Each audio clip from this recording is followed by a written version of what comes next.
Hey YouTube, I'm going to be showing you guys how to use 6 samurais and creating a Trishula loop. Now I'm not the one who came up with the idea, the person who did, I'll have their link in the description.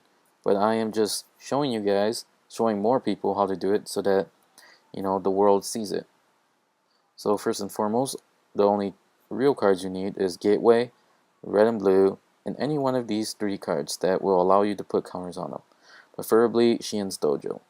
Now if you don't have Dojo and you only have Temple of the Six or United, that's okay too. As long as you have Squire in the graveyard, you'll be fine. If not, the preferable card would be Shien's Dojo. So let's just assume that we have Dojo as that one card that we need. So what you need to do is either normal summon red or blue, then special summon the other. That will give you 4 over here and 2 over here. Now you want to remove 2 from Gateway and 2 from Dojo. It's very important that you remove from Dojo because you really don't need any tokens on it. And when you do, you only need 1. So you remove 2 and 2 over here for a total of 4. And you grab blue from either your graveyard or your deck and add it to your hand. Now you special summon blue because you have a red on the field. And that will give you 4 over here and 1 over here. Now, this is where it might get tricky for some of you guys. You now use red's effect to target a blue or tribute a blue and destroy itself. So it'll resolve like this. Pops, then blue will allow you to get back any 6 samurai, and you will get back a red. So you can pretty much bring back the card that you destroyed if you choose yourself. Now, because you have a blue in the field, you can special summon red and get 2 more from Gateway and 1 more over here. You remove 4 more, 2 from over here and 2 from over here, to grab back blue. And as you guys can tell, this is going to be a loop, and you can just keep doing this loop and generate as many counters as you can. Overall, you'll be net gaining a total of 2 tokens, or sorry about that, 2 counters each time you do it. So you guys can go ahead and do the math if you guys don't believe me, but you'll be gaining 2 counters, which is actually a very good net gain, and you can do it in an infinite amount of time. It is legal, just do it as many times as you want. And let's just assume you have let's just say infinite. You have infinite counters over here and infinite counters over here. So once you have that settled, the next thing you want to do is, well, actually before I go on, if your opponent is stupid enough, or maybe they don't know, but if they max see you anytime during this turn that you're doing this, you can obviously just keep special summoning and making your opponent draw their entire deck. And if they don't draw a card like Veiler or whatever, they're pretty much screwed. They'll draw their last card, and you can just end your turn, and your opponent won't be able to draw, and they'll lose. So if your opponent max C, you actually have an out to beat that.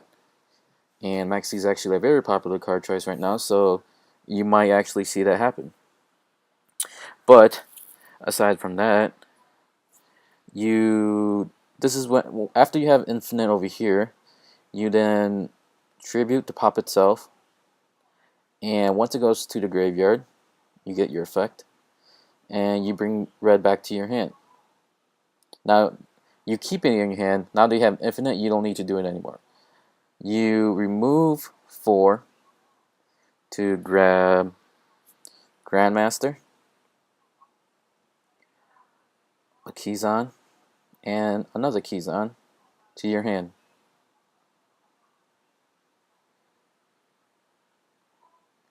So it's very important that you have the monster space available. You can then special summon all of them because you have a 6 samurai on the field, and you get your infinite counters again. And if you don't have Dojo, you can go ahead and, if you don't have Dojo and you have either Temple or United, you can use Gateway's effect to bring back Squire from your graveyard. But assuming that you do have Dojo, you could just tribute it and grab the Squire from your deck as well. And that's why it's really good. This is where things get a little bit tricky, so stay with me. You can then do Grandmaster and Squire into Brownic. Of course, one of your main target, or one of your main keys for the loop.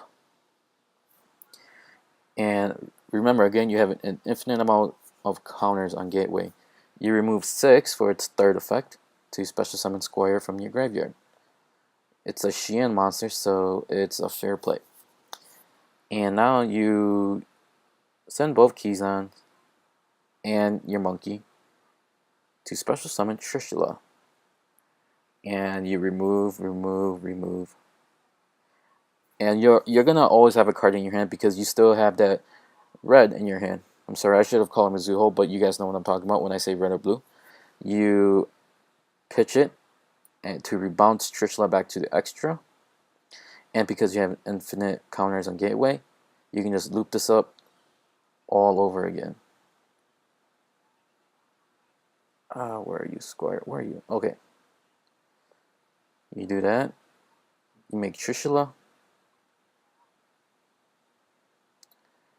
And you remove 3 more cards. And look, you have no more cards in here, but that's okay because with Gateway's second effect, just grab a 6 Samurai from wherever you want. It can be the graveyard or your deck, add it to your hand, pitch it, and redo this all over and again. So that's how you do the Trishula loop with 6 Samurais. It's not too tricky. It's actually quite easy to get as long as you can pull out a Gateway. And yeah, it's really cool. The person who invented it said that they've won multiple times with this at a regional, so you know that's a good look for the deck already. Obviously, it's not something you need to go through every time, but it's a very good option if it is ever presented to you. Let me know what you guys think about this combo in the comments below, and if you guys would ever decide to use it in actual play. Thanks for watching, guys, and I hope you guys take a little bit of information with you guys by watching this video.